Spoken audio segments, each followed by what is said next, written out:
welcome to the Holly Jolly Power Christmas Hour Extravaganza Funtastic Hour Thing podcast. I'm your host, Tom. And I'm Megan. And today we're going to be talking about a Christmas classic, The Muppets Christmas Carol. It is a Christmas classic in many ways, except for it's actually younger than us. Like, do we really call it a classic? Isn't like White Christmas a classic? Like, it's like our grandparents' age. Yeah, but that was a classic back in like the 70s when it was only Okay. like 10, 20 years old, right? Okay. Okay. Fair. I mean, Fair. It was, instant classic is a thing, and clearly, A Muppet Christmas Carol is and was an instant classic. I loved it as a kid, yeah. and I love it now. I mean, it's probably one of my most watched Christmas movies of all time. It combines two of my favorite things, which would be the Muppets and Christmas. Right. I'm really glad you didn't say Dickens as one of your two favorite things, because we may have had to end this podcast right where it started. This just would have been Man, the end I of it. hate Dickens. Oh God. Speaking of which, not speaking. This actually has nothing to do with Dickens. Not speaking of which, you mentioned that you really like Christmas movies, and I too really like Christmas movies. So do you want to go into a little bit about why we like Christmas movies so much, like normal people that we are? Well, I mean, for me, Have you always been a Christmas movie fan? Yes, I think I have, but I think I've gotten more into it as I've gotten older because same reason I'm kind of like super into Christmas in general, just because it's the nostalgia and it reminds me of I don't want to say better times because it's not exactly the right word, but it kind of just makes me think there's actually hope for things, and maybe this world isn't totally shit. Mm-hmm. Yeah, so I've always been sort of vaguely into Christmas movies. I like Christmas. I've had my Scroogey kind of years, but I have a kid. I have a 7-year-old, and Christmas starts to get really fun again when you have a kid because you get to be Santa. Like, how much does that rule? By the way, you're listening with children in the car, we suggest you not, because I just, first of all, spoiled Santa, and secondly, I'm definitely going to swear soon. But last year, right after the election, it was like all I wanted to do was sit around in my pajamas all day, turn the Christmas tree on. I got a Christmas tree like as early as they were selling Christmas trees. I think I got it like the second day. Decorated it, and then just like watched every bad Christmas movie on Netflix and the 2 or 3 good Christmas movies that are on Netflix a few times. Because it was the only thing I could bring myself to do. It was like the only way I could find joy. And I ate like 40 pans of Rice Krispie treats. Perfect. That was my like post-election self-care. Coping. Yeah, exactly. But I have always liked Christmas movies. What's not to like about Christmas? And Christmas movies, they're a part of Christmas. I mean, it's the era of movies. We watch Christmas movies as part of Christmas. They are in and of themselves a Christmas tradition. And it's true. They've always been. I mean, it's kind of what I like about them always is there's always this like sense of wonder, but it doesn't feel cheap. Like mm-hmm. it doesn't feel like gimmicky. That they have this like hopeful message, or all Christmas can solve all your problems kind of message to them. It kind of comes off as genuine. Mm-hmm. So I kind of like that as well. That it just has that feeling. Yeah, I mean, some people are really into like high-powered fantasy, and for me, my idea of fantasy is like hot chocolate and a twinkling tree. Yeah, that is what I wish to escape to. Well, it is fantasy if you think about it. Totally. I mean, it's all about magic and stuff. So, yep. And so it just so happened that Tom and I have been following each other on Twitter for quite a while now, and I somehow noticed, I was like, that dude likes Christmas movies, like maybe almost even as much as I do. And And so I had this idea like, hey, let's have a year-round Christmas movie podcast so we can have an excuse to watch them the rest of the year. Um, like I needed one. Exactly. I was gonna say, yeah. I didn't really need an But excuse at least before I like this. when I tell the other adults that that's what I was doing on a Friday night, um, with my reindeer pajamas, uh, then I had to because it's for the all important podcast. So here we are with our year-round Christmas movie podcast starting conveniently in December. So what makes sense to you now might make less sense in August, but it's going to make sense to us. Yeah, it's Christmas is something you can look at year round because it really doesn't have a a time frame to it. Because if you look at it historically, everyone always brings up that Christmas really would have been in April or whatever. True, So who really cares? Just it's a year, it's a feeling. Christmas is a true, it's more than a time. totally. And I actually, so I'm a religious person of the more sort of profane leftist religious variety, but I'm into Advent also, but I still I think Christmas movies are a really good part of Advent. And Advent to me is the sort of season of expectant waiting, and Christmas movies like totally do that. Yeah. So I'm into it. Yep. That's all I'm trying to say. So we are Christmas Christmas connoisseurs, if you That's will. right. That's right. So, A Muppet Christmas Carol. Yes. Muppet's Christmas Carol, which came out in 1992, starring Michael Caine as Scrooge. The best possible Scrooge. I mean, Absolutely. Michael Caine's the best possible anything Michael Caine does. Yeah. He, Um, he really does fit that role well. yep.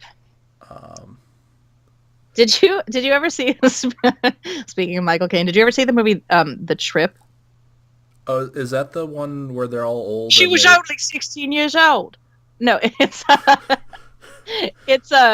what's his name? I don't know. Coogan, the actor is the British actor. He's been in a bunch of stuff. He's like a character actor, mostly in movies we've seen. But he and his friend both play sort of fictionalized versions of themselves and go on this food tour of Northern England. And basically, the whole movie is just them doing impressions of British actors. And they compete. They have this competing Michael Caine impression. And this is not a movie that makes for a great retelling the same way a Muppet Christmas Carol does. But I strongly recommend it because the Michael Caine impressions are so goddamn funny.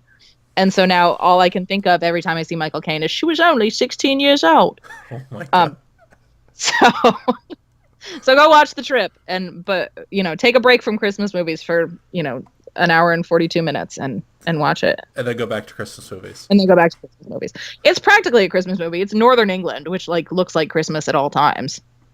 Interesting. It's like cold and I don't know, there's like I don't know. Does it really snow roast in beef. England? It doesn't really snow in England, does it? No, but it's got a certain gloom to it. Nothing says Christmas like glue. Like glue. It has that sort of land of the midnight sun feeling there in northern England where it feels dark. Interesting.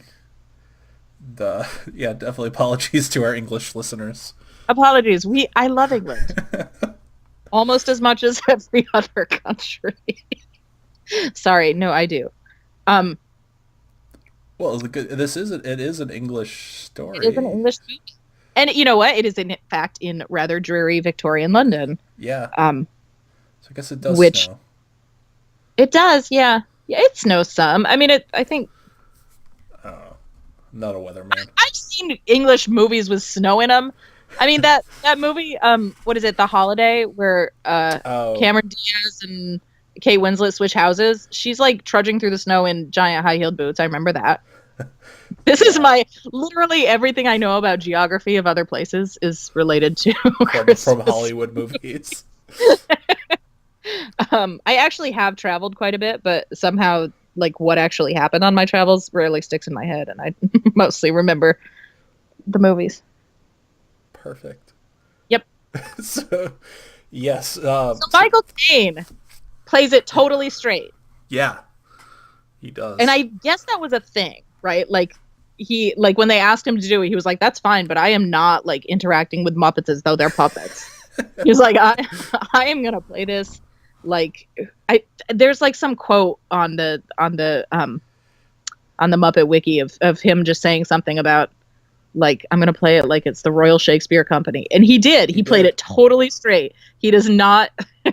There's no like schmaltzy Muppet interaction whatsoever. He doesn't even like the humor doesn't even come from it. Like there's no point where he's like looking at the camera or Right. He doesn't do that Muppet breaking the yeah. third wall. They're Nice. all- Amazing. That's just when you look left. yeah. Okay. But no, the fourth wall. So the whole movie is narrated by Gonzo, Who's who, playing Charles Dickens? right, and Rizzo the Rat, Yes. who is playing the sort of the Greek chorus, the onlookers, the hecklers. He's sort of doing the Waldorf and Statler roles because Waldorf and Statler, as it turns out, play the Jacob Marley character. That they split it into two characters, Jacob and Robert Marley. Bob Marley. Bob Yes. Marley. They never actually call him Bob, but I always sort of figured that was a It's thing, a right? see Kind of, that's what I like. There's all those like little references that are yeah, that go over your head until you like actually look at them.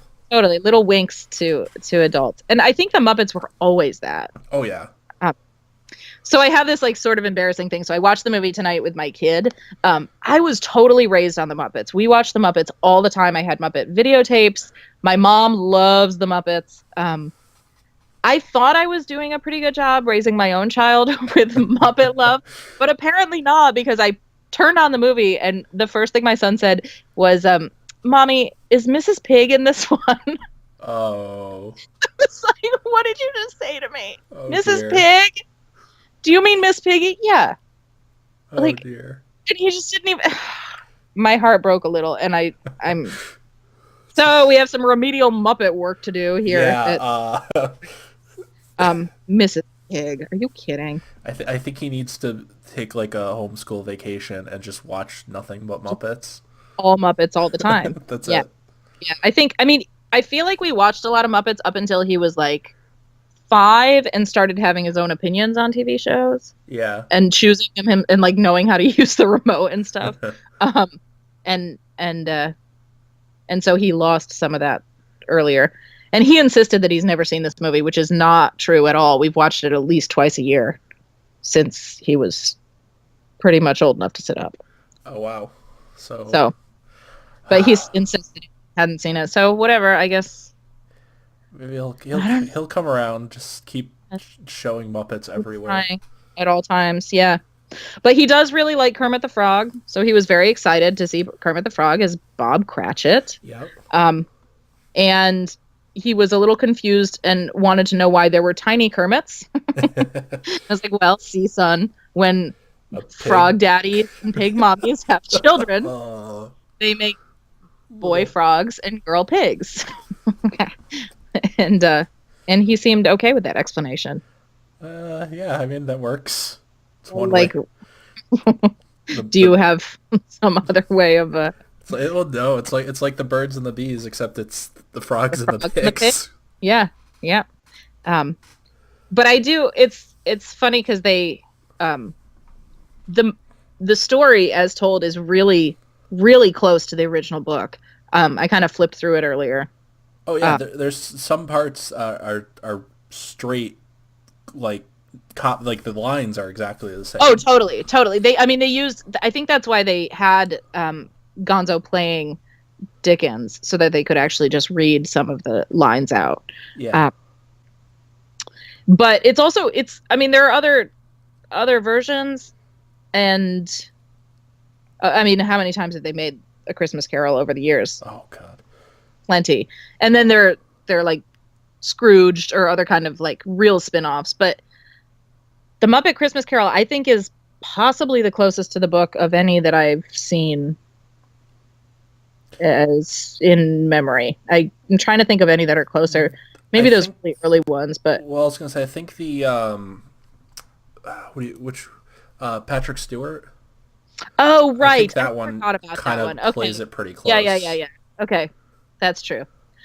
But so one of the only places that they kind of riffed was the Cratchit, Bob and Emily Cratchit.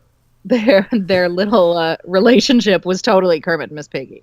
Oh Like yeah, yeah, just every their whole little thing yeah. that that really set the model for all of my adult relationships, actually. Um, Having spent a lot of time with those two as a child, I'm totally Miss Piggy. Mrs. Pig. This is big. I don't Um, mean to, but I really, yeah. yeah, So definitely good role models. I had this video. So I grew up poor, like so many of us, and like poor people did in the 80s, we would copy videotapes, right? Like Yeah, you'd rent a video and then like sort of like how we stream them now, kids. Well, what we did back then in the was day. go from the video store and you'd go to grandpa's house and take your VCR with you. And so you'd use your VCR and grandpa's VCR and copy the one from the video store onto, and you'd have to put tape over this thing to make it work. And anyway, so I had a tape that had Ghostbusters, Nice. um, the story of Kermit and Miss Piggy, and or the Kermit and Piggy story or something like that. But it was a like a collection of all the best moments of Kermit and Piggy on the Muppet Show. And um it had a Bon Voyage Charlie Brown and an episode of Garfield. The Garfield goes to the islands or something. But I watched that goddamn videotape, including Ghostbusters, probably, I mean, I can't even imagine counting. Like, I watched it every day, like the whole thing, all Yeah. the way through for probably 2 or 3 years. Um, so, where was I going with this? Anyway, the point is that I have really internalized Kermit and Miss Piggy, and it's funny to see them. Well, this. It's funny because this is one of the few movies that actually shows them in a marriage, I guess. Mhm. Even though it's not technically them, it's still them. So it's one of the It's few totally where, them. yeah, but they're like actually, they're actually married. You know what I Mhm. mean? Like most of the time, most of the Muppet movies show them as just like, Having their weird, like, yeah, whatever their relationship is, whatever you want to call it. whatever. Are you kink shaming Kermit and Miss Piggy? Is that what you're doing? I am absolutely not. I'm just pointing out that this is one of the few. I mean, there's other instances, but like this is one of the few where they're actually fully married, and it kind of Mhm. feels like I'll say this for it. It kind of feels like it's more equal. Wrong Mhm. word to use, I guess, but they seem more like Miss Piggy doesn't seem quite. She seems less bossy than normal. When she's put into the role of wife, I'm trying to word this without being like, it yes, when shields you her out significantly. yeah, that's probably the best way to put it. I'm trying to put this without saying like, yeah, she becomes a submissive housewife. All she, Because she's yeah, still not. She's exactly. definitely not. She But got her Ephesians on. No, she's totally not, but she is in some way. They're a little bit more of a loving couple in this movie, yeah, as that's opposed to they don't have any of the spars that they do in exactly. She's not like throwing him across a room exactly. or anything like that. So it's Boring. yeah, right. Who wants to see it? Who wants to see this? Right. Um, so yeah, so basically, if you aren't familiar with A Christmas Carol or this movie, you probably shouldn't be listening to this. But just in case, basically, it's essentially it's a ghost story, which is kind of I cool. think the original title of it has it's like Yeah, it's I think it is called A Christmas Carol, a ghost story or something. I don't yeah. know. Um, Hold on, I'm gonna pull it up. You keep talking. Ghosts of I don't know something. Three ghosts. Story of Christmas. Yeah. And it was by Dickens, who wrote and was paid by the word. And really, it is a short story that has been expanded into a Oh full yeah. novella. It is so wordy, like all of Dickens. Exactly. Because they were, I I think this one was not published as a serial. I think it was released as a book, um, originally. But Probably. um, but yeah, it was still, he was filling out a word count for sure. He wrote his name as big as possible. Yeah, exactly. Slimmed the margins, Double spaced. 1.5 spacing, and made that font 13. Exactly. Just enough to make it a little bit bigger, but nobody Two noticed. spaces after every sentence. Yep. So, but so essentially the story tells the story of a guy named Ebenezer Scrooge, who is a very not nice person. He does like mortgages and stuff. Yeah, he's a money lender. Yeah, it was a little So bit I different think back then. he's sort of a slumlord mortgage guy. It's I don't know that if this movie fully gets it. It does talk about mortgages, but it also talks about maybe um about houses he owns or something. And Well, yeah, he I mentions. will say that I don't actually know much about the real estate situation in Victorian London.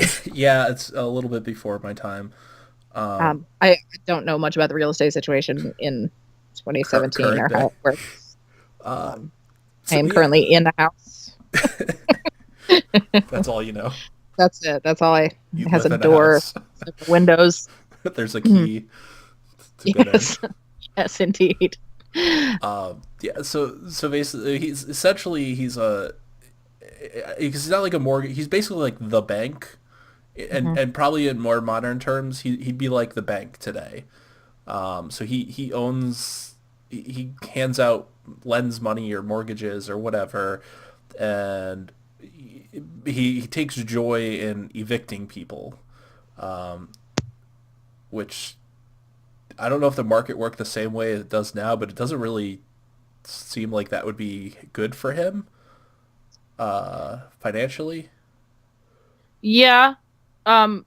I, I don't exactly understand anything, Yeah, but but it does. Yeah, it seems like if you just evict everyone, then. if they can't pay you, then you're not getting your money anyways. But It's somehow capitalism has thrived, and I think yes, that's been the strategy. So I guess it must work, sort of.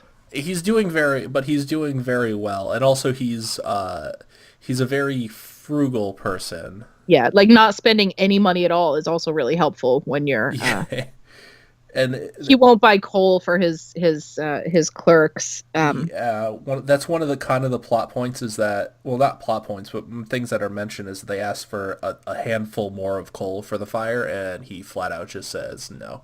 Yeah. Yeah, He asks them, and he tells them that he's going to fire them yeah, if they don't. they have to Would work you like to harder. be unemployed on Christmas? So yeah, so he's basically just generally a horrible human being, and um, it, the first like act of the movie is essentially just showing how horrible he actually is. There's this part where the um, the people who are running the poorhouses, they come for a donation, and you see Bob Cratchit, or not Bob Cratchit, sorry, his nephew. Right. Scrooge, Scrooge's nephew, Fred. yeah, Fred comes in, and he gives a little bit of a donation, but then Scrooge essentially throws them out of the building, and basically well, not basically, he actually says that the poor people should just die. Right. He says, I give my money to the poor, I pay taxes, Yeah. and that pays for prisons Yep. and poorhouses. And if they wanna stay alive, they should go to one of those too. And it's Dr. Bunsen Honeydew and Beaker. And And Beaker. Honeydew says, but many of them would rather die than go to the poorhouse. And he says, well, then that's what they should do. Yeah, they better hurry up and do it then. Right, right, right, right. So it basically it's basically spending the first act just explaining how awful of a human being he is. And there's a There's a whole song. song. Yeah. Yeah, there's a whole song about it. The Uh, songs are really great in this movie, by the way. And I'm sort of surprised that none of them have kind of entered the contemporary Christmas music lexicon. Um, yeah. but especially the One More Sleep Till Christmas, that always surprises me that I haven't like heard it on a Mariah Carey album or something. But I That mean, maybe it actually is. I don't think I've ever actually listened to all of Mariah Carey's Christmas that one works, I but think would definitely would go well. I think the Scrooge one would go well for I mean, I guess it's I mean, I'm surprised like Pentatonics or somebody hasn't done it, yeah, or that's those true. kind of. Um, Yeah. So the that is one thing that is good about this is that the music in it feels contextual. It doesn't feel like it was forced in any way. and the score is really nice too. The Yeah. score, it's who wrote the score? I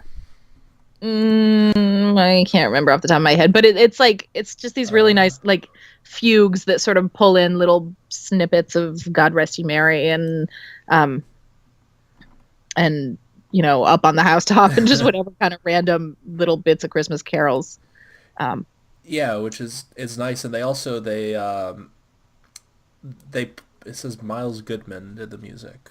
okay, that sounds right to me. They but I also like that they reference the other songs as well throughout the like all each song kind of like builds off the other ones. They fit together. Yeah, it's like a proper musical in that Yeah, way. Like it really, it's not it's not sort of cobbled together. It's yeah. really written as a musical. It feels it's actually I'm surprised it hasn't been on like Broadway or something. Yeah, but have they done actual Muppets on Broadway?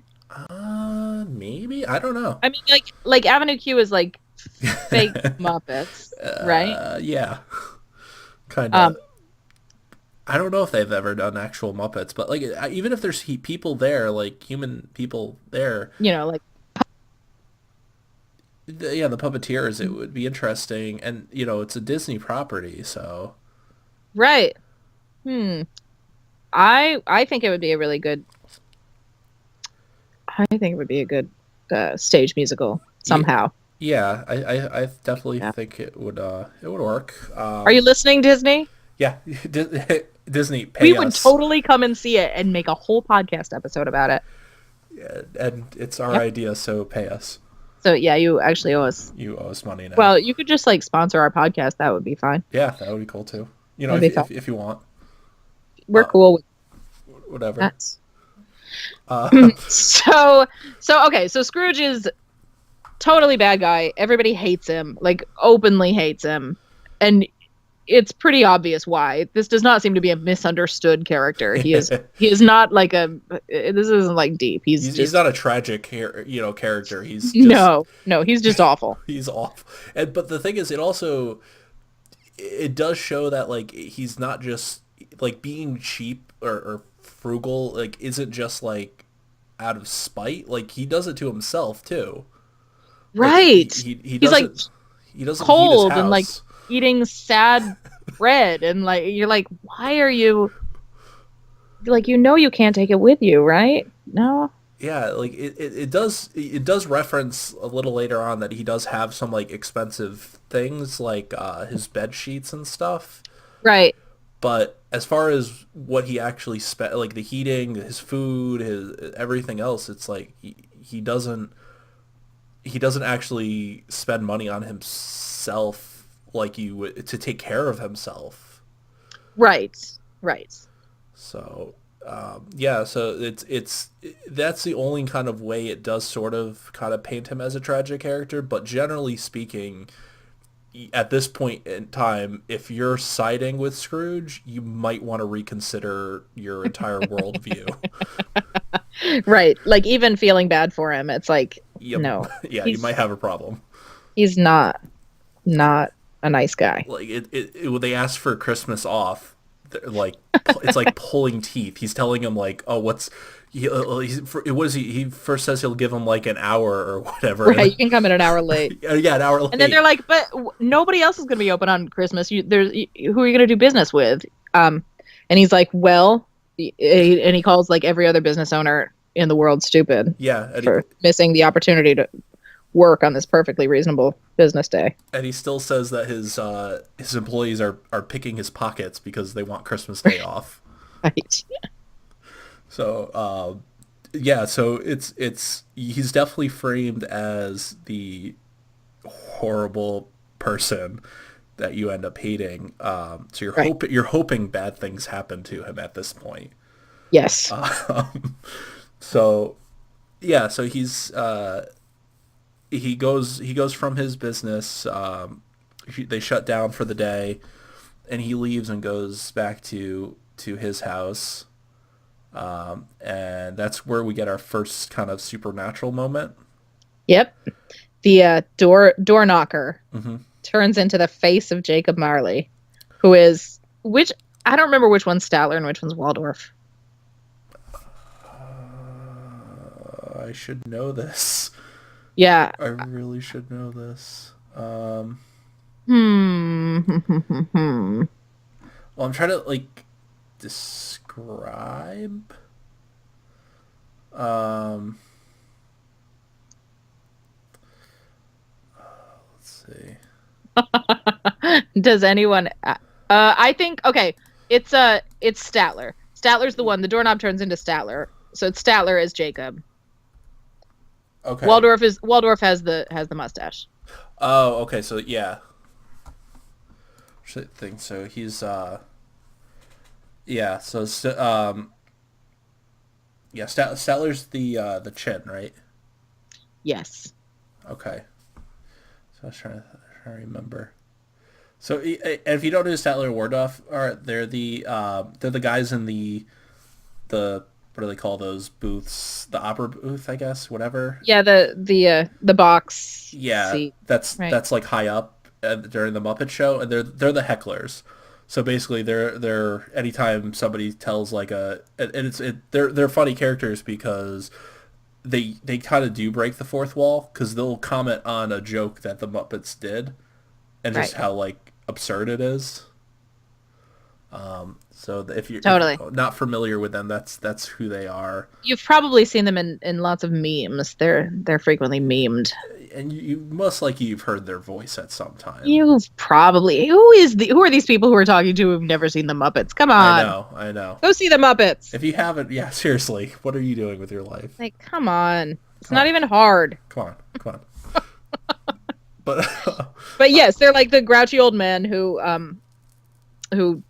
heckle. So just it's actually really funny to have them as in the book. It's just Jacob Marley. So we were joking about how they made it Jacob Marley and Robert Marley here, Bob Marley, and that character sort of comes and like in the book he shows up and he's like wearing chains and he's like, yeah, I was an asshole all my life and now look at me, I'm in chains and you're gonna have the same thing happen to you and ha ha ha. So having them be sort of in their full heckler mode actually works pretty well in that context of the story, the original story. they antagonize, and within the context of the story, Jacob Marley, or in this case, Jacob and Robert Marley, are Scrooge's business partners. And they're older. They were there before him, and then Scrooge became a partner.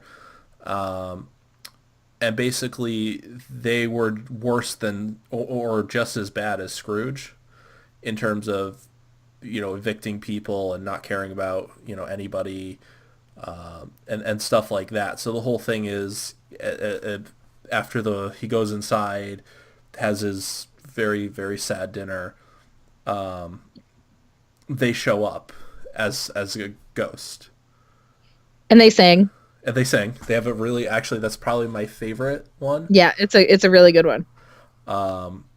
And as Megan mentioned, they're covered in chains, and the chains basically represent like every bad deed that they've done in their life and how bad deeds basically kind of weigh you down.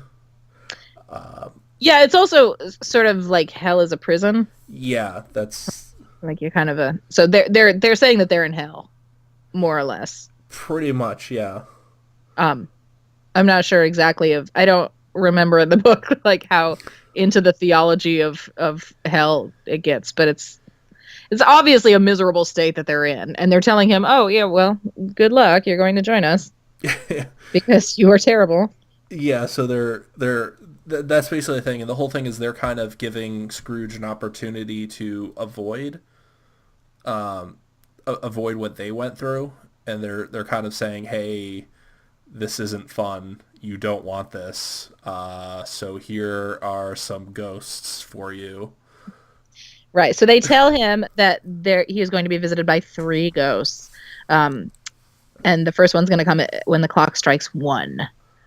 Uh, and so, do they tell them who did they tell him who the three ghosts are going to be? I forget. I No, think they they do. They no, don't.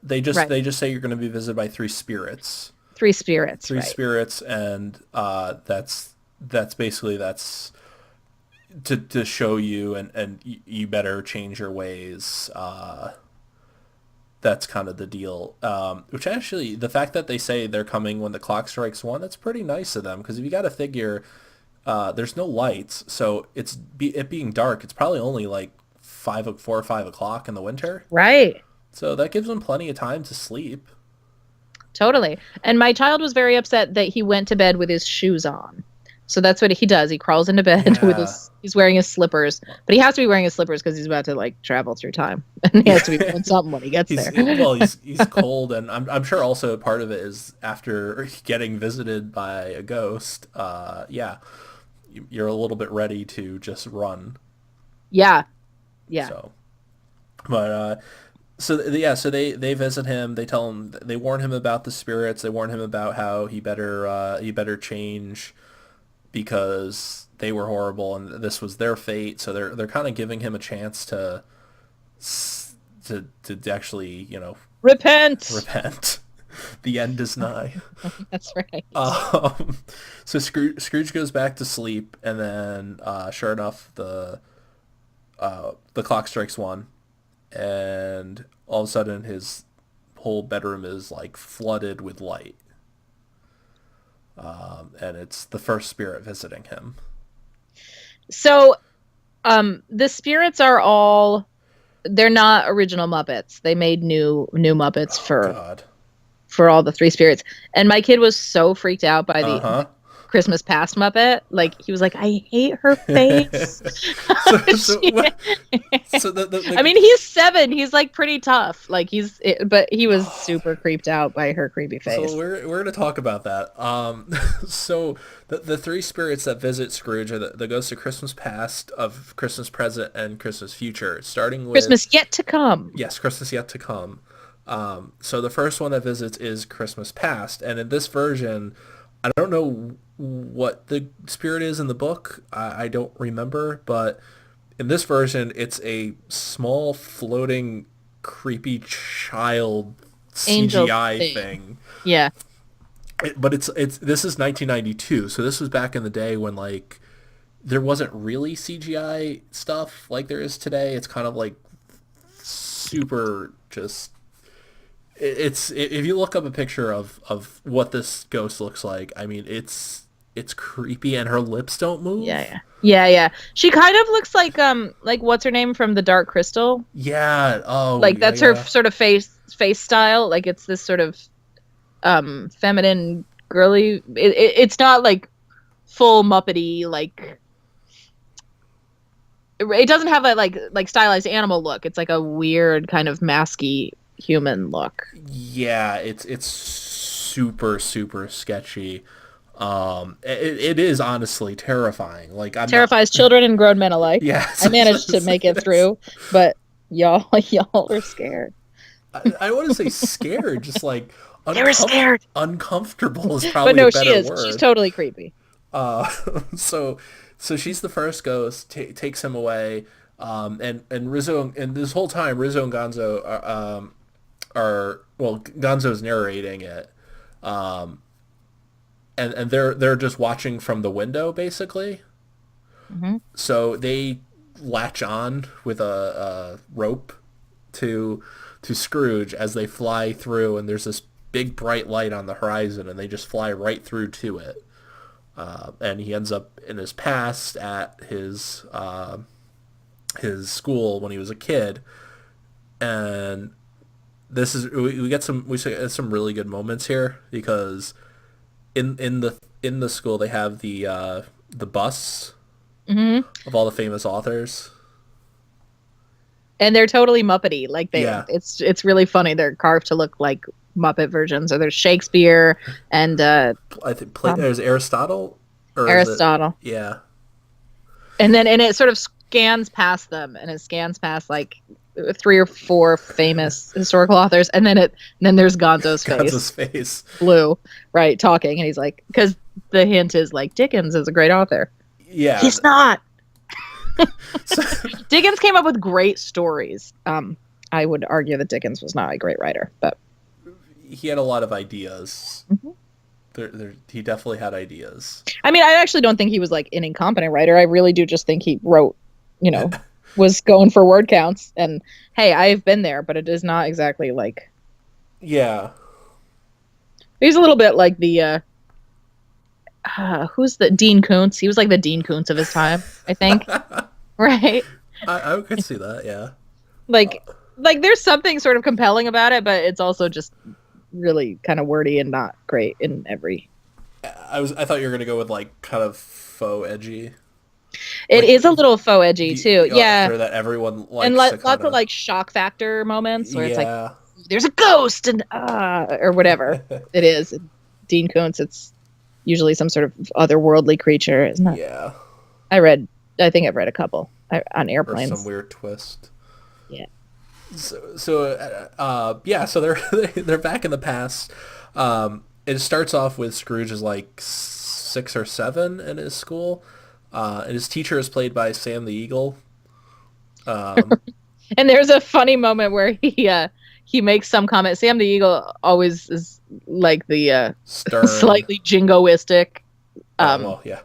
character. So he's like, "That's the American way," and Oh yeah. Gonzo as Dickens whispers in his ear. He's like, "Shh, that's the British way." So that's what makes this movie great is that it is a serious tale, but it doesn't necessarily take itself too seriously. It has all these little Right. moments that lighten things up a little bit, but they don't detract from the story itself. Totally not. And the fact that Michael Caine plays it totally straight and fully like you said, like fully Royal Shakespeare. It's straight up um really adds a texture to it that is really nice. And Kermit as Bob Cratchit is really sweet also. Um Yeah, yeah, and he's a yeah, no, genuine character. it's good. It's good. It's a really good movie, I'm telling you. It really is the best way to watch or hear the Christmas Carol because like it is those moments I think that kind of help liven things up a little bit because Mhm. if you've seen the play or read the book or watched any of the movies, they are kind of dry. Mhm. So it's really easy to get bored with it, I guess. Like it's not Yeah. on its own, it's not exactly the most interesting story, even though if you describe it to somebody, oh yeah, it's set in Christmas in Victorian London and there's ghosts and they go back and there's time travel. It sounds like it's gonna be this like super wild ride and it's not exactly that. Yeah. Yeah. But here it is. Yeah. So okay, so they go back and you see him as a child and he's getting older and he obviously doesn't like Christmas. The other kids all like Christmas and he's like, I don't want to celebrate Christmas.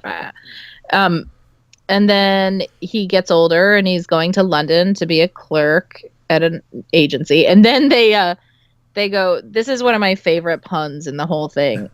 It shows him as a young, probably 20 something guy working at Fozziwigs. Um, Now Fezziwig in the Mhm. original book, it's Mr. Fezziwig, and I forget what product he makes, but Fozziwig is Fozzie Bear, one of the best Muppets, certainly the best Muppet Baby, but that's a story for another day. Um, but so it's Fozzie Bear as Mr. Fozziwig, and it's a rubber chicken factory because rubber chickens are, of course, a long-standing Muppet shtick. Um, in particular with Fozzie Bear in particular. And Yep. so, but Mr. Fezziwig in the book was this sort of bon vivant, like he was an employer and he was making money, but he threw these like great Christmas parties for his employees, and so that's what's happening in the Fozziewig version of Fezziwig. He's throwing a Christmas party, and young Scrooge comes over and he's like, "Do you see how much we're spending on this Christmas party?" And Fozzie's like, "It's Christmas." So he's basically the foil to Scrooge at this Yeah, point, yeah. because Scrooge is already in the mindset of, we have to make money, we have to save money, we have to be frugal, we have to do this. He's very very business oriented, and Fozziewig, who's is the total opposite. He's let's treat our employees right. Let's throw this part. What is a few dollars spent on our employees when we're making all this money anyways. Hmm. And he's this jovial character. He's just trying to he's having a good time. They have the whole band there with Animal and Right. what's his name?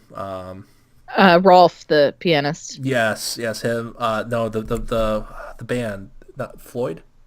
Floyd, right? The Yeah. guitar player, right? Yep.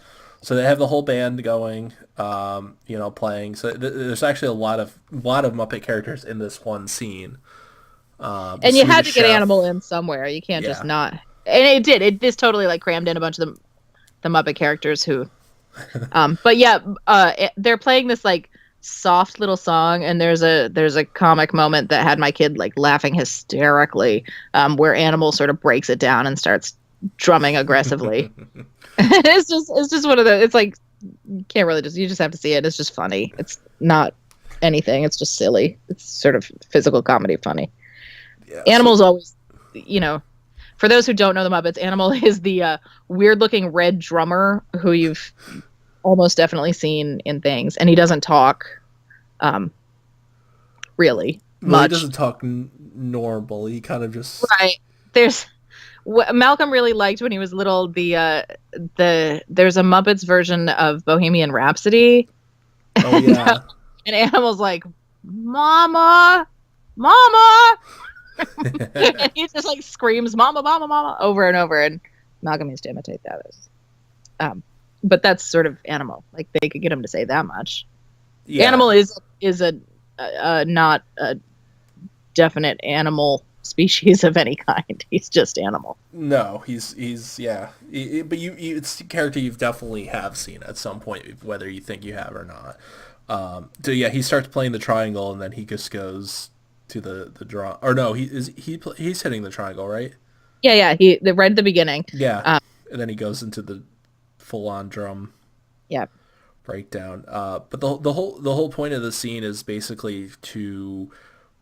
It is a foil to Scrooge. It's kind of showing where he's, how he could have turned out, I guess. He could have Right. been. I mean, he had a good influence. There's no Yeah. reason for him to not to have. I guess he got tied up with those Marley brothers later, and it. Well, I think they're there at the party. Right. So I think that they were all at Weren't they Fuzzywigs. heckling in the balcony?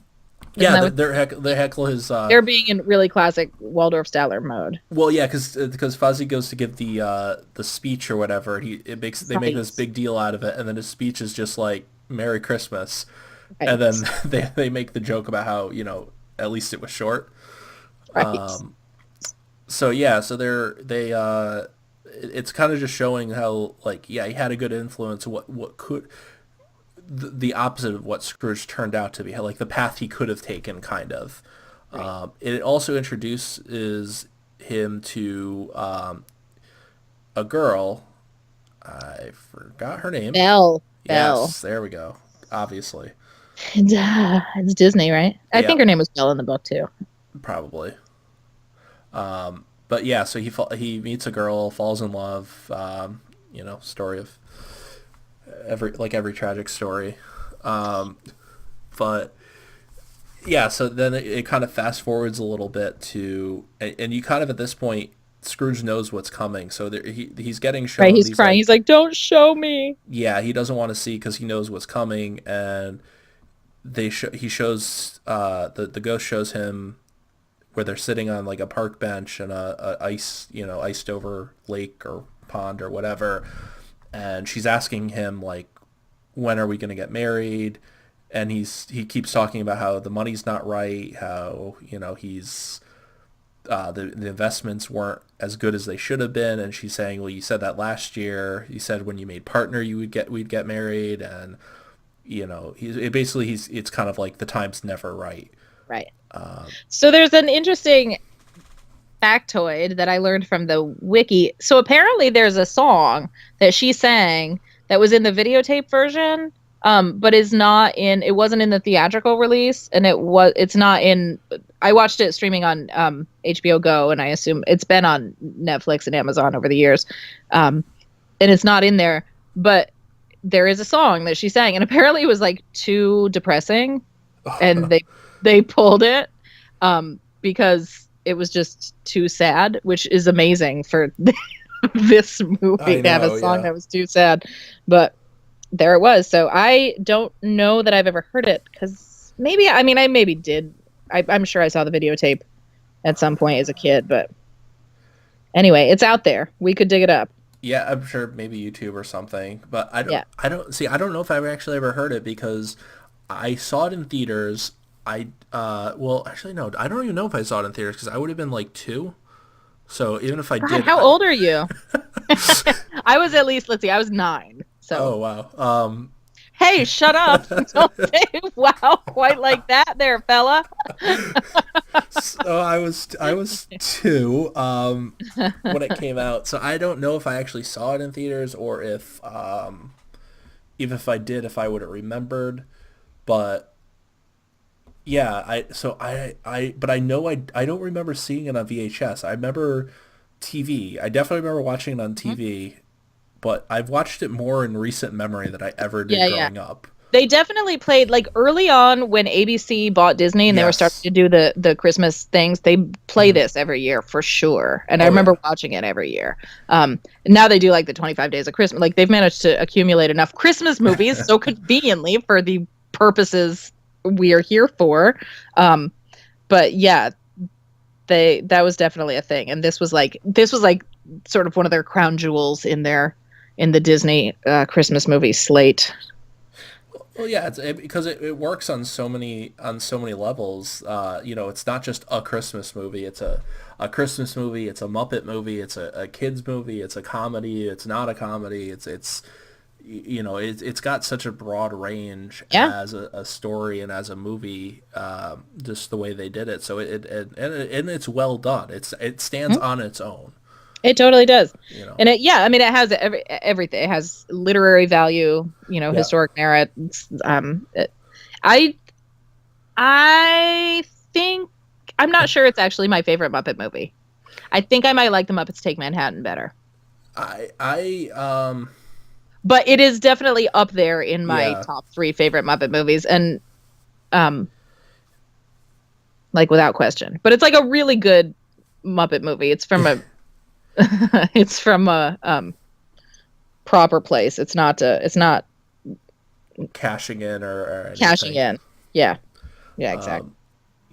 So it's good. It's a good movie. You should all see it. Definitely. It's really good.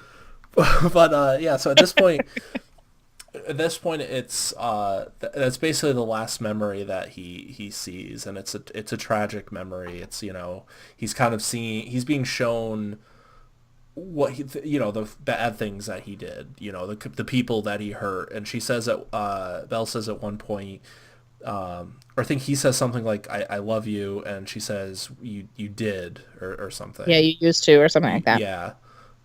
So you did once, maybe. Yeah, something like you did once. And then it fades into his bedroom again, and she disappears. The ghost of Christmas past disappears. Right. Thank God. Oh God, yeah. She's so creepy. She looks like oh my God, she looks like just it's so creepy. Like, I can't describe it. Like, you have to see the face. There's something that sort of emotionless face that she has. There's something creepy about humans with no emotions in their face, and Yeah, she's very humanoid but has no emotions. So yeah, and also just the floating, like the like looks like she's in liquid floating kind of thing, and her voice too, like yeah, yeah, oh, she is scary. No, not again, not scary, just uncomfortable. She's yeah, unsettling. yeah, yeah. So But the good news is that the ghost of the Christmas present is yes, he's a is puppet. rather Well, jovial. He yes, um he reminds me of what's his name from Fraggle Rock. yes. I know who you're talking about. Uh oh God. The I big giant. there Um, okay, so there's the Fraggles, the Doozers are the little guys, the yep. Gorgs maybe? Is it the Gorgs that are the big guys? And then what's his name? Junior or something. I think they just call him Junior, right? So, Junior, I want to yes, catch a Fraggle. So he kind of looks like that guy. yes. Um, He's got a certain Gorg like big, more, but he's not trying to eat any tiny beings. He's fun and friendly um and living in the present. He can't remember things he just said because he is so fully in the present. yeah, that's the whole running thing is that he repeats himself or he asks the same question just because yeah he's that's the whole thing. But he's got a big beard. He's a redhead. Um, he is he wearing it's green. He's got like a big green cloak thing. Mhm. Um, but yeah, he's happy. He's fun. Everything's great. He seems like a fun person to be around. Um, and he takes them to they go to Fred's house first. Fred's house first, where they're playing like they call it yes or no, but it's more like a version of 20 questions, Yeah, right? So are you animal, vegetable, or mineral? And he goes through and it turns out he's and then they say it ends up being he's an animal, a creature that nobody wants, an and he's not a unwanted cockroach, and creature. he's not a rat, he's not a mouse. And then finally his wife guesses, "Oh, are you Ebenezer Scrooge?" And Scrooge is like, "What? Yeah, Scrooge Hey, looks like um what? Rude."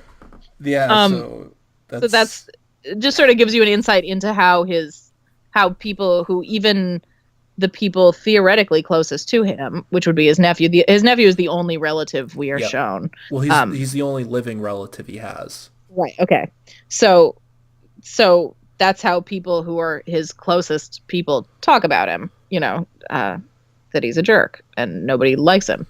Um, and so then they go to the Cratchits, right? Yeah, it's they go to the Cratchits next. And that's where Gonzo and Rizzo are on the roof, and Rizzo falls in Right, the landing on chimney. the roasting goose. Yeah. And Miss Piggy is like snacking on the chestnuts, and the twin girls Yeah. are like, "Hey, you said we couldn't." She's like, I was just testing them." But Belinda and Bettina, Patina, she just messes up their she, names. she can't get they're twin pig girls. Um, so yeah, so then Kermit, who is Bob Cratchit, comes home with Tiny Tim on his shoulder, and Tiny Tim is the disabled, sickly son who is very sweet and charming. It turns out they had been at church, and and Tiny Tim likes to go to church on Christmas Eve because he likes people to know that God can heal or something, and it's like all very he's like this very touching character that's supposed to really stir your heartstrings, and he does in fact Yeah. stir Scrooge's heartstrings, and he's like, "What a remarkable child." And Yeah, he shows Scrooge that like he's just despite all the hardships and stuff, he's very happy, mhm, despite all the fact that he's like dying and right, they live in a not nice house and a not nice right. And neighborhood. it's revealed that he is in fact going to die because they don't have enough money for the medicine or doctors to Yeah. make him well, because yeah, here's um another moment that really there's a chance to critique capitalism, but instead we just Yeah, yeah. The just say solution, all he needs to do is make a little more money. yeah, Um, instead of fixing the healthcare system, the solution right, is pay Bob Cratchit more. right. So this is Victorian England, so they didn't yet have national health, much like us now Current America. here in the United States. Where and as it turns out, it's nearly Christmas, and our government is currently voting to screw us out of our money. It's amazing. Destroying So, us, yeah. so what an allegory. Yeah, so basically it's to show uh Scrooge the essentially the damage that he's doing to the Cratchit family, and the fact that, like, despite everything, they're still pushing through. Right, and having a Merry Christmas. Yeah, They're enjoying each other's company and feeling mhm. the warmth of the season, and even with the crushing yoke of of his robber baron ethos. Yep. So it's kind of just showing him what what what else is happening in the world, outside of his own little world. And I think, is it this point that it turns to the Ghost of Christmas Present and he's old now, or did they go somewhere else? Um, No. wait, the hold on, let me think. They was there a third? I I think that was it. I think that Yeah, was it. yeah. That because they go to they go to the They go to the graveyard. graveyard, right? Well, yeah, they go to the graveyard, and at this point, the Ghost of Christmas Present has gone from bright, colorful bright red hair, orange hair, to now he's old, he's weak, Right, so he's not doing well. right, It's past his time because now it's no longer the present. right. So now it is the Ghost of the Christmas Future, who is creepy, but actually not as creepy as the Ghost of the Christmas. Yeah, So that's the the Christmas thing. yet to come is it shows him. He sort of looks like our idea of the Grim Reaper, sort of, Black or like a, cloak. yeah, that you can't see his face. He's kind of a Dementor. Yeah, he basically looks like Dementor. He's got these, like, really long arms. And he Uh, just points at stuff. He doesn't talk. yep. You never see his face. It's just black. Yeah. Um, yeah. So he's the Ghost of Christmas Future, or Christmas Yet to Come. Right. So they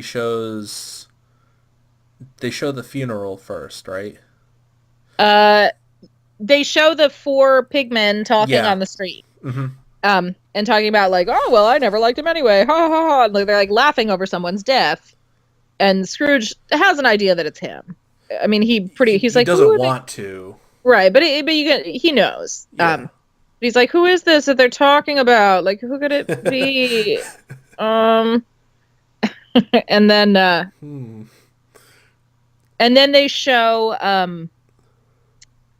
they show this scene with a The spider guy. the spider guy. I think the name Dickens always used the name offense for those guys. They're offense, which is a weird name, but offense would be like Fagin in Oliver Twist was offense, right? It's like who you bring your stolen stuff to. Yeah, and they And sell it. right, they're like the pawn shop guys, except for it's illegal. Well, yeah, exactly. They actually do sell stolen stuff. Right. That's the whole point. So yeah, so he's those three ladies are bringing him the bed sheets, nightgown, and something else. Right. But so they're trying to sell us stuff, and they say, like, even like the curtains that went around the bed. They were like, well, they're damask, but they're not that nice. Like, Yeah, even in his own bedchamber, he wouldn't like shell out for the really good stuff. It was nice yeah, enough, but it wasn't like, so. And Scrooge at this point is like sort of getting the idea, like, yeah, all right, like that sounds kind of familiar. Hey, um, And then does it go to the graveyard? No, no, they go to Bob Cratchit's. Oh, that's right. Oh, and Tiny Tim had died. Yeah, and they just show the chair with the crutch and the family's mourning. Oh. Oh, what is it? Yeah, Bob Cratchit comes back from basically burying From burying him. Tiny Tim. Right. And Nobody else went. They all yeah, they just stayed "Oh, home, so that." that they could all tell that like he's down. But even despite that, Bob Cratchit still has like a positive attitude about things. Right. He's like, well, I picked a nice place for him in the churchyard. He can He watched he the can see the ducks. ducks on the river. Oh, so So, all right. So if you're like holding it together at this point, congratulations. You're a yeah, better human than I. or a worse person. I don't Or know. a worse person. That's right. Or you just take a lot more mood stabilizers than I do. And so um so then it takes Scrooge to the graveyard where he sees his own grave. Um and and it's just a cold, sad graveyard, and then has this moment. He's like, it doesn't. I don't have to be this way. I can be different. I can. Well, he keeps asking the spirit. He keeps asking like, basically, is this what's going to happen, or is this what might happen? Right, So he right. he's kind of Like, at do this I have point. an option? Actually, can I still Can be an asshole? yeah. Do I have a choice? All right, fine. I'll fix it. So he's kind of at this point, coming to his senses and realizing, you know, what his life will be. That he's gonna, die alone, hated, miserable. And I think the selling of the stuff is also kind of that whole, like what you said, you can't take it with you kind of thing. Right, right, So like it's kind of to show him what's the point of all this wealth when people are just gonna rob your grave essentially. And right. so yeah, so he goes, he wipes the snow off his grave. He still doesn't want to believe it. He keeps asking the spirit, the ghost of Christmas yet to come, who all he does is just keep pointing at the grave. So he basically cries over it, and then he wakes up and it cuts to him. The grave turns him back into his bedroom basically. Right.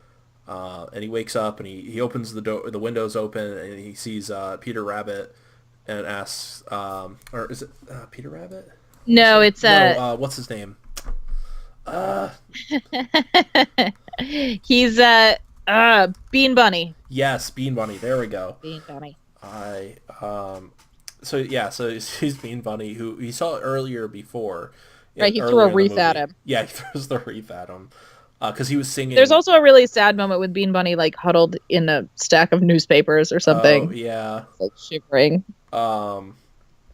So yeah, so he asks him like what day it is, like in the story. Everyone's, I assume most people have seen the ending of this at least, where not necessarily of a Muppet Christmas Story, but or Muppet Christmas Carol, but at least of a Christmas Carol. Mm-hmm. He asks him what day it is. Says it's Christmas Day. He gives him money to go buy. A turkey, the big turkey from the window. Yeah, to the biggest turkey, the one that's still there. So yeah, he goes, he gives him the money for it. Then he goes over to Bob Cratchit's. Right, and he plays it straight at first. He's like, Bob Cratchit, Yes. and Bob's like, oh. And there- Miss there- Piggy like comes to the door and she's like ready to. Well, there's a song. There's a song before it, and he starts singing, Oh, right. and he basically gathers the whole town, starts following him. Right, right. And then he kind of like shushes them, gets them out of the way, straightens himself out, and then yeah, that's when he starts knocking on the door. And yeah, he goes into he plays it completely straight, like he's trying to, like he's there to ruin their Christmas basically. Right, right. And Miss Piggy is having none of it. Yeah, she's like ready to fight him. Yeah, it's a great Miss Piggy moment. It is. I'm pretty sure that didn't happen in the book.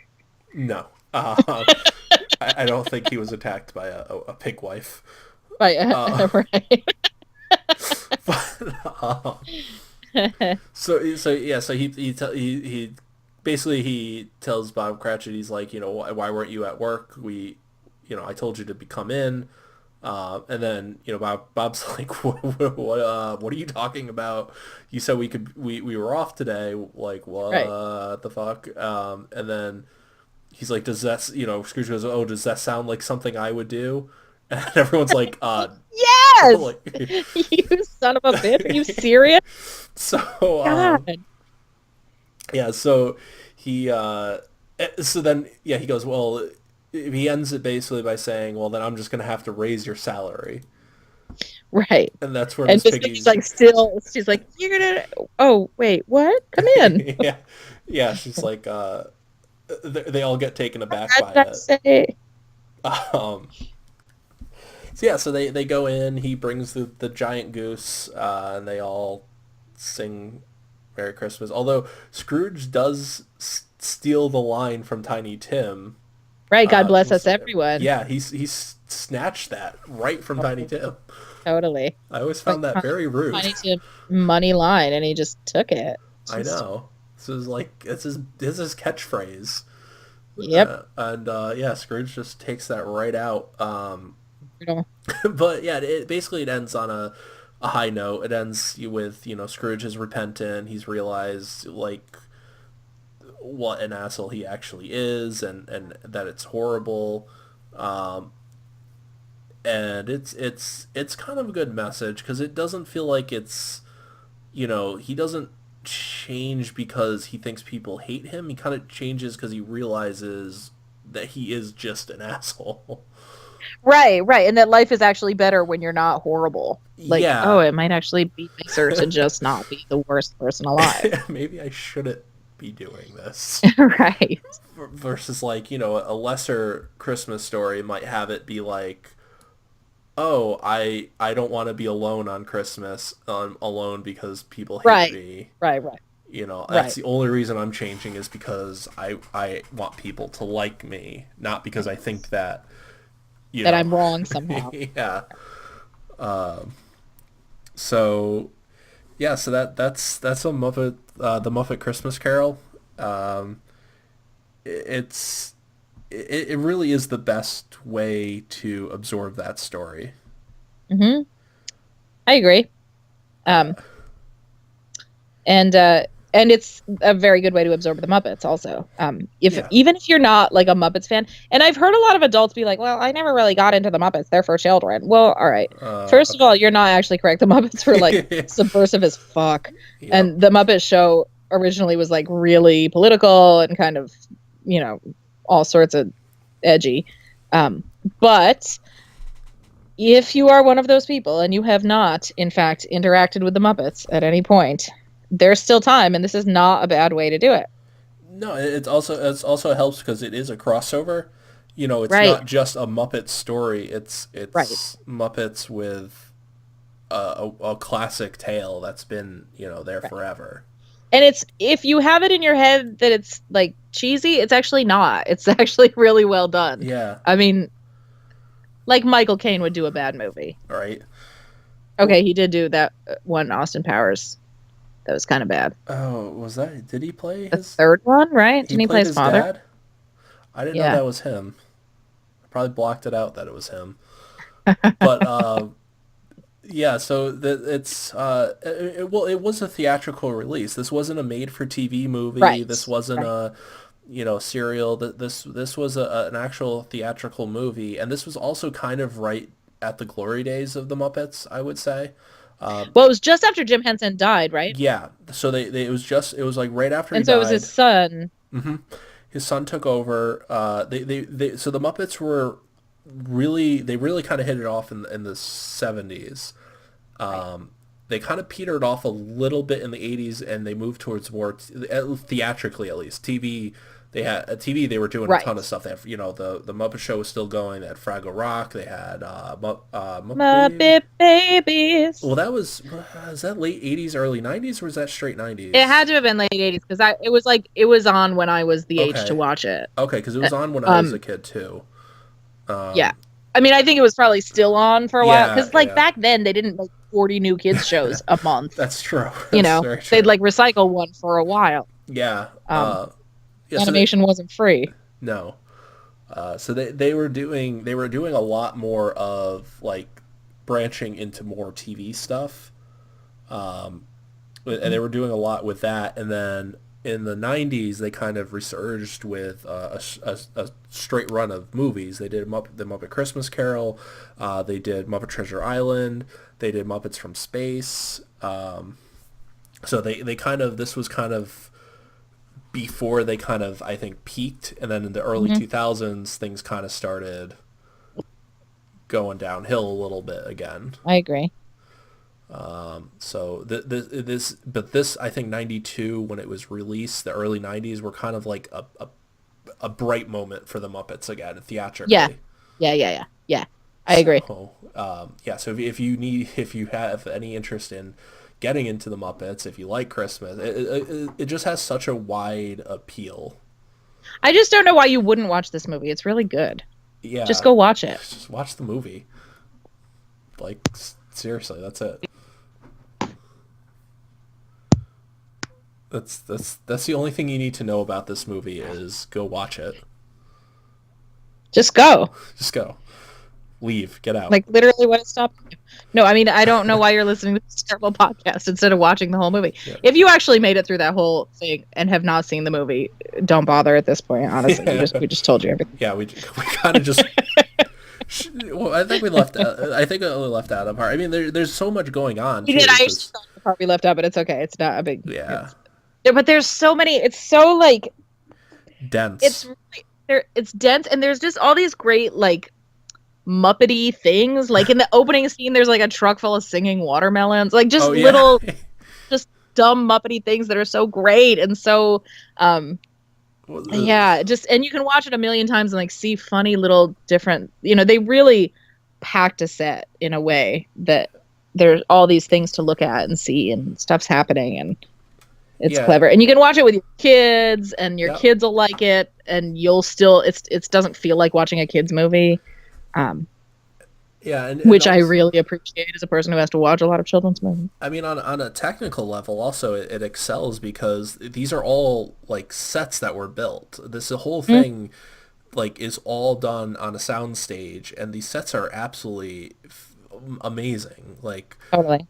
they're huge sets. I mean, well, not I guess they're not that huge because the Muppets aren't that big, but you see them like with live actors, and everything feels cohesive. It doesn't feel like a sound stage. It kind of gives you that feel of Victorian London, I guess. Mm. So they did an excellent job on a costume design, sound design, everything about it. And the music is really legitimately good. Yeah, Um, you could just so listen to the album. I'm sure there's a I soundtrack or might have whatever. to. Yeah, it's good. Like it's if you're not a musical person, the songs are They're like short. They're not super long. My yeah. kid was complaining about the songs. He doesn't like songs. He doesn't like musicals. Oh, And he okay. was like, "Oh, there's too much singing. I would give this movie 5 stars if there wasn't so much singing." Wow. So, whatever. Don't Yeah. listen to him. He's like, he's the real critic in the family. Just because his mother has made a living as a critic does not mean that I am the critic here. Um, so no, I'm an amateur compared to him. Yeah. So that's the Muppet Christmas Carol. Go watch it. It's great. That's it. That's it. And okay, so we are going to be back next time. Our plan for the next movie we are going to watch and discuss, right? We were going to do this? Yeah. Okay. Uh, So we are going to there's a new movie on Netflix. It is a Netflix original called mhm. either A Christmas Prince or The Christmas Prince. It looks really schmaltzy, so I am extremely looking forward to it. Because I love some Christmas schmaltz. Who doesn't? So Apparently, a lot of people, or else they would all have podcasts. probably. So yeah, we're gonna be watching that. If you guys want to watch it with us, and we'll be back next time to discuss the Christmas Prince. And please feel free to to find us on Twitter. I am at Megan Romer, Meganromer. And I am at Metal Loud. It sounds exactly as you would Like expect it is. actual words. Yeah, it's So you one don't have word, to Metal spell it. Loud. Right. Uh, yeah, and And feel free to at us about Christmas movies or just anything, politics or, in general, um, you know, recipes, money, fashion. free money. Oh, yeah. Feel free to ask us for financial advice. Yes, definitely. Definitely, definitely. For Uh, sure. yeah, so yeah, we'll be back with you all next week, and this will be hosted up. I will be putting it on my website, right? So you can Yeah, I think that's what we decided. cool. It was more thematic than mine, so As of now, we're not on iTunes or anything yet, but we will be at some point. So look out for that. We'll let you know when you can actually subscribe to us hopefully we'll have that figured out soon. quickly. But for now, you can go to www.media-dissection.com, and there'll be a section for the Christmas podcast. All right. See you next time. Stay merry. Stay merry.